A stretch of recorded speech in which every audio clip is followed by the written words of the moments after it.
we continue to monitor the banking system. We are comforted by what we've seen so far, and we will continue to monitor and ensure that we provide whatever support we can to make sure that the financial sector remains stable. The fact that there was this corporate bond out there that was about to trade the next day was one of the reasons why we needed to move quickly.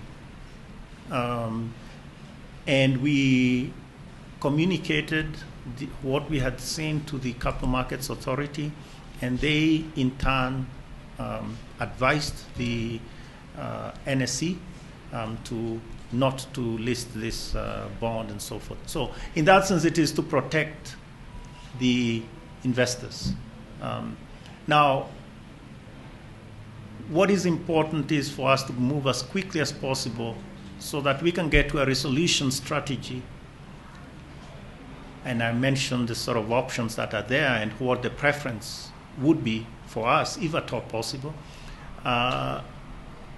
to get to a solution for the problem that is before us as quickly as possible.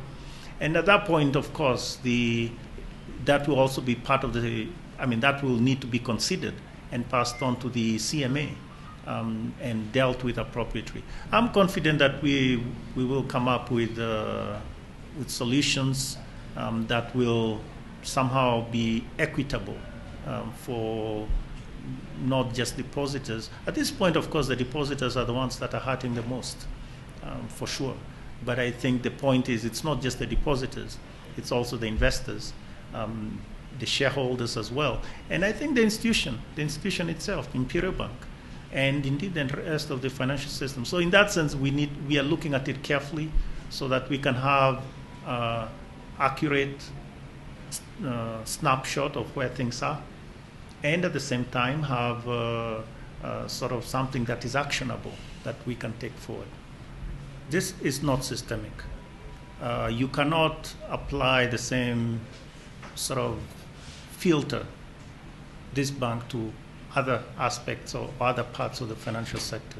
So that's why I'm saying again that this is a specific case, is a unique case. So to apply that filter to any other institution out there, bank or non-bank, or for that matter even corporation, I think that would be extremely unfair and a mistake. So I would urge your investors, including yourself or people who are in the market, to actually do the hard work of looking at the specific condition of that institution that you're looking at. And I would insist that it has very little to do with, we know for instance, just to be clear, some institutions, of course, had deposits in Imperial Bank as part of their operations, just like you had some people, private individuals with deposits there. But if you look at their balance sheet, it can absorb that.